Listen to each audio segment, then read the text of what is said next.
फलटण मधील एक युवक ज्याचं नाव समाधान बाळू काळे, वय वर्ष 23 वर्ष, राहणार मानेवाडी, तालुका फलटण, जिल्हा सातारा. मुळात त्याचं बॅकग्राऊंड थोडंसं टेक्निकल असल्यामुळं हा सीआरपीएफच्या टेक्निकल विंग मध्ये नोकरीला पण लागलेला होता.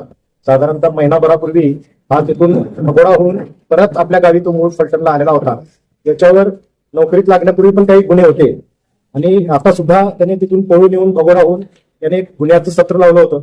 हा फलटणवरून बारामती येथे यायचा, त्याची ज्युपिटर एका पार्किंग मध्ये लावायचा बारामती बस स्टँड मध्ये, आणि तिथून तो बुलेट गाड्यात चोरी करायचा आणि त्या बुलेट नेऊन तिथे एका गोडाऊन मध्ये तो साठवून ठेवायचा.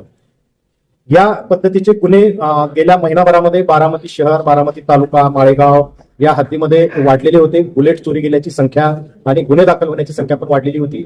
या पार्श्वभूमीवर पोलीस अधीक्षक सिंग गिल सरांनी स्थानिक गुन्हे शाखा तसेच स्थानिक पोलीस यांना याबाबत ट्रॅप लावून हे गुन्हे उघडकीस आणण्यासाठी मार्गदर्शन केलेलं होतं.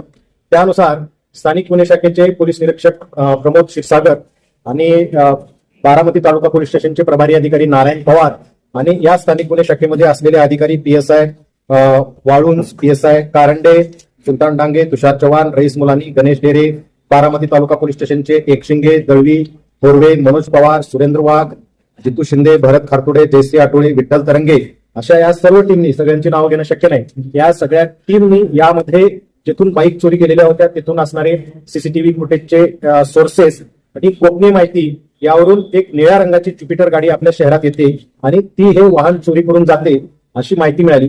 यावरून ट्रॅप लावला असता तो एके दिवशी पेन्सिल सोबतून मेडिकल कॉलेजकडे जात असताना त्याला पाठलाग करून पोलिसांनी पकडला. प्राथमिक वेळी त्याने उडवाउडीची उत्तरे दिली, पण अधिक खोल तपास केला असता त्याने या सर्व बुलेट आणि मोटरसायकल हा फलटण येथील एका गोडाऊन मध्ये नेऊन त्याने ते स्टॉक केलेल्या होत्या. अशा एकूण 13 बुलेट आणि 6 मोटरसायकल या 19 वाहनं दुचाकी आज रोजी पुणे ग्रामीण पोलीस दलाने आणि या सर्वांनी मिळून आम्ही जप्त केलेले आहे. एकूण 30 लाख रुपये किमतीच्या 19 मोटरसायकल ताब्यात घेतलेल्या असून 19 गुन्हे उघडकीस यामुळे आलेले आहेत. यामुळे या सर्व टीमचं पोलीस अधीक्षक सरांनी खास करून अभिनंदन केलेलं आहे. ही सर्व वाहनं त्यांची मालकी कागदपत्र दाखवल्यानंतर आम्ही लगेच मूळ मालकाच्या ताब्यात देणार आहोत. या आरोपीची गुन्हेगारी पार्श्वभूमी पण आहे. याच्यावर शिरवळ, पाचगणी, फलटण या ठिकाणी याच पद्धतीच्या चोरीच्या गुन्ह्याची याच्यावर नोंद आहे. अशा पद्धतीने एक निष्णात आणि सराईत असलेला चोर या सगळ्या टीमने अतिशय मेहनत घेऊन पकडलेला आहे. त्याबद्दल टीमचं अभिनंदन. धन्यवाद. तो त्याच्या सोबत आणखी काही लोक याच्यामध्ये इन्व्हॉल्व असण्याची शक्यता आहे. आता ते पुढील तपासामध्ये आणखी निष्पन्न होतील.